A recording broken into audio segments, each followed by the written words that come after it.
It's your Dino, guys, and this is a brand new review. This one is kind of different, so I'm going to be shaking it up a little bit. Welcome to MotoGP 2022, where you have a great legacy of game. You have the full 2022 season and historic riders, where you can experience all the content of the official 2022 season or ride into the past.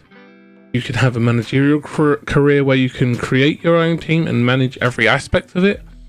You have graphic editors where you can cross the finish line with your own unique style, and you can choose your strategy from a realism all the way down to beginner mode or absolute noob, which is my style, because this game I've never played before. I've never played the MotoGP universe before, and I was lucky enough to get early access to this game, and it's really good, and I can't deny that it is hard compared to what I'm used to. I'm used to the world of Forza Motorsport and Forza Horizon and adventure arcadey kind of games like Dirt or MX versus MTV.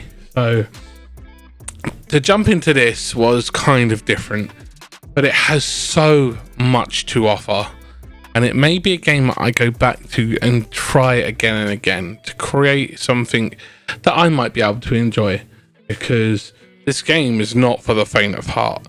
You need to be a massive fan for this style of game, be it F1 or MotoGP. These are the bleeding edge of what sim style should be. So in this game, you get to experience all the content of the official 2020 season, the 2022 season, with all the official rosters and tracks of MotoGP, Moto 2, Moto 3, Red Bull MotoGP, the Rookies Cup, and Moto E. Or you could jump into the MotoGP history and do 70 plus historic riders and bikes. You also have the ability to do the managerial career, where you get to decide to join an official team like Monster or Yamaha, or create a brand new team where you can have a full entourage to support you, from a chief engineer, personal manager, data analyst, where you can customize your season. Before the start of it, choose the Grand Prix that you want to play in, set different calendars, and be free to shape your own career. You have to manage your own team as well, where you can create your own junior team, create a satellite team in MotoGP or Moto 3, selecting a sponsorship and hiring a team manager, a technical director, and at least one rider. You also have the ability to do bike development, where you can improve the performances of different areas of the bike, like the engine, the frame, the aerodynamics, and electronics, working on by using development points and allocating R&D staff to reach the top. With the graphical editors you have at your disposal, you have 5 graphic editors which will allow you to customize rider and bike, where you can share your creations online or take the ones that other fellow players have made, and even via the cross-platform system. And the cross-platform system works Series S and X backwards to the 8th gen Xbox series of consoles, so you could do S or X and original Xbox One to the Series S and X, or if you are on PlayStation, it is PlayStation 4 to PlayStation 5. So you could use all these features to create your own custom design for your character. You could do helmet design, you can do lower back and patching, you can do racing number, bike livery, and even stickers. And then you also have the type of strategy you want to do, where you can decide whether you focus on tire consumption, where tire wear will be influenced by your driving style, where you have to manage cautiously or handling the bike won't be that easy. You have brake temperature to be aware of, where you have to keep the temperature of your brakes always in the right spot to ride in the most efficient way. Your fuel consumption is something you need to be aware of, so you don't use too much and run out.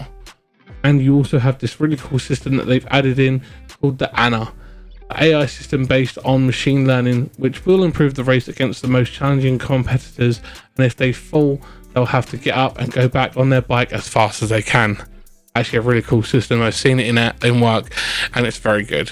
They do a really good job with that.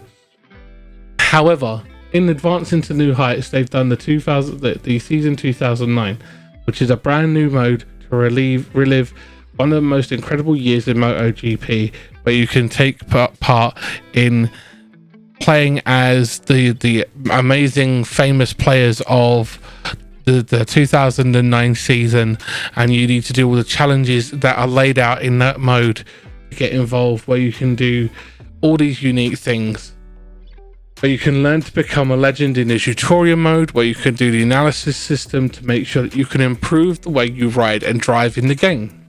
You also have the ability to play split screen co-op, where you can race against your friends side by side, or you can do the online stuff across different consoles. And they've also enhanced every aspect of the game, improving the graphics, the 3D models, and the physics for so much more better handling and gameplay for the veterans and new players of the franchise.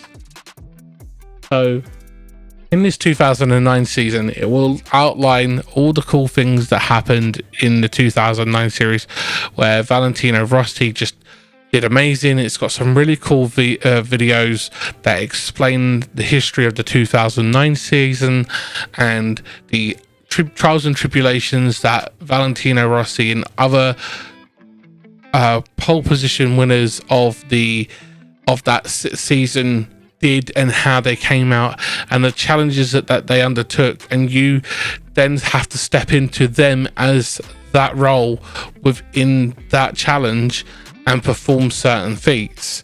They've done a really good job with this, and I feel that this is one of the unique key features of this game. And I feel that this one feature is definitely for the veteran of MotoGP players, and I would love to see a veteran MotoGP player just absolutely destroy it and go out and crush it. So get it out there, guys, and if you do it, tag me on social media. I'd love to see how you do, and I'd love to respond to it and have a conversation with you about it, because this isn't my kind of game. This is definitely out of my comfort zone, but I've had a lot of fun playing it, and I can't stress that enough. I'm super honored to be able to play it, and I've learned so many things about the different kind of racing games out there, playing this game, and stuff like Formula 1 and the sim area of racing games is so meticulous to its details in how the game handles and plays. And they've done so much in that area in this game, and I definitely need to mention that they've done such a great job with that. They've enhanced every aspect of the game, down to the ride height system. So there's a new system where your players will be able to manually manage the locking mechanism of the ride height device and control the compression of the bike suspension during the race. You also have enhanced track surfaces that give better rideability. They've refined the suspension system. They've refined the tire deformation.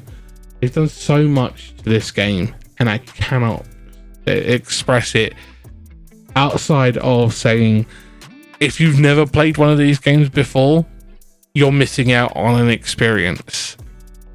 They are hard, they are rewarding when you do well, and they do add a challenge.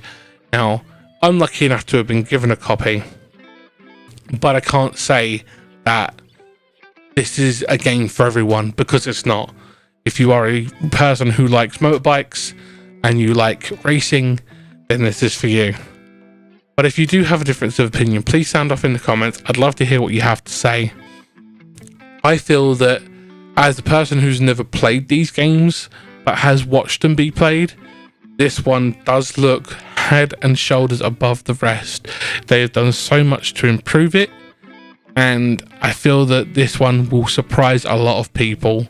But that's my opinion. If you have a difference of one, please sound off in the comments. Let me know. Hit me up on social media. We can have a conversation. We can share our difference of opinion, and we can have a good conversation over it. Thanks for checking out the video, guys. See you in the next one. Bye.